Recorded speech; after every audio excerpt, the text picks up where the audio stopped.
ವಿಜಯನಗರ ವಿಧಾನಸಭಾ ಕ್ಷೇತ್ರದ ಅತ್ತಿಗುಪ್ಪೆ ವಾರ್ಡ್ ಸಂಖ್ಯೆ 150ರಲ್ಲಿ ವಿವಿಧ ಅಭಿವೃದ್ಧಿ ಕಾಮಗಾರಿಗಳ ಗುದ್ದಲಿ ಪೂಜೆ ಹಾಗೂ ಉದ್ಘಾಟನಾ ಕಾರ್ಯಕ್ರಮಗಳು ಅದ್ದೂರಿಯಾಗಿ ನಡೆಯಿತು.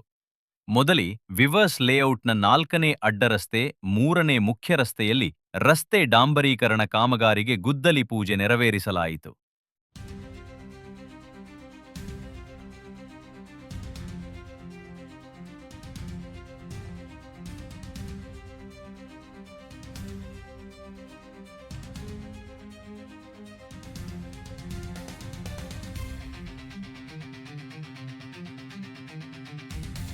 ಅದರ ನಂತರ ಶ್ರೀ ಶನೇಶ್ವರ ದೇವಸ್ಥಾನದ ಸಮೀಪದ ರೈಲ್ವೆ ಸಮಾನಾಂತರ ರಸ್ತೆಯಲ್ಲಿ ಚರಂಡಿ ನಿರ್ಮಾಣ ಹಾಗೂ ಪಾದಚಾರಿ ಮಾರ್ಗ ಅಭಿವೃದ್ಧಿ ಕಾಮಗಾರಿಗೆ ಗುದ್ದಲಿ ಪೂಜೆ ನೆರವೇರಿಸಿ ಕಾಮಗಾರಿಗೆ ಚಾಲನೆ ನೀಡಲಾಯಿತು.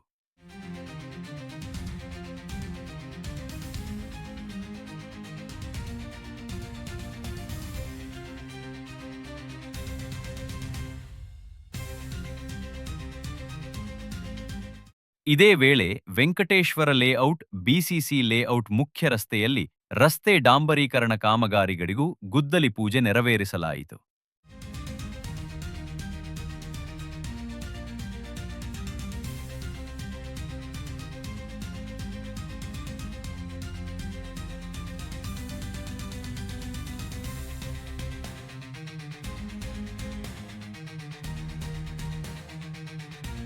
ನಂತರ ಗಂಗೊಂಡನಹಳ್ಳಿಯ 16ನೇ ಅಡ್ಡರಸ್ತೆಯಲ್ಲಿ ಹೊಸ ಕೊಳವೆ ಬಾವಿಯನ್ನು ಉದ್ಘಾಟಿಸಲಾಯಿತು.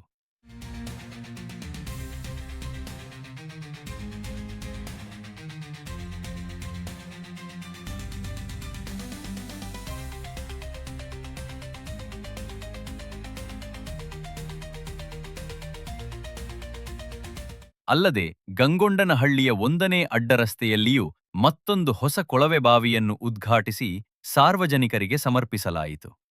ಈ ಎಲ್ಲಾ ಅಭಿವೃದ್ಧಿ ಕಾಮಗಾರಿಗಳಿಗೆ ವಿಜಯನಗರ ವಿಧಾನಸಭಾ ಕ್ಷೇತ್ರದ ಮಾನ್ಯ ಶಾಸಕರಾದ ಶ್ರೀ ಎಂ ಕೃಷ್ಣಪ್ಪ ಅವರು ಚಾಲನೆ ನೀಡಿ ಸಾರ್ವಜನಿಕರಿಗೆ ಉತ್ತಮ ಮೂಲಸೌಕರ್ಯ ಕಲ್ಪಿಸುವ ನಿಟ್ಟಿನಲ್ಲಿ ಸರ್ಕಾರ ಬದ್ಧವಾಗಿದೆ ಎಂದು ತಿಳಿಸಿದರು. ಈ ಕಾರ್ಯಕ್ರಮದಲ್ಲಿ ಕಾಂಗ್ರೆಸ್ ಪಕ್ಷದ ಮುಖಂಡರು, ಜನಪ್ರತಿನಿಧಿಗಳು, ಕಾರ್ಯಕರ್ತರು ಹಾಗೂ ಸ್ಥಳೀಯ ನಿವಾಸಿಗಳು ಹೆಚ್ಚಿನ ಸಂಖ್ಯೆಯಲ್ಲಿ ಭಾಗವಹಿಸಿ ಕಾರ್ಯಕ್ರಮವನ್ನು ಯಶಸ್ವಿಗೊಳಿಸಿದರು.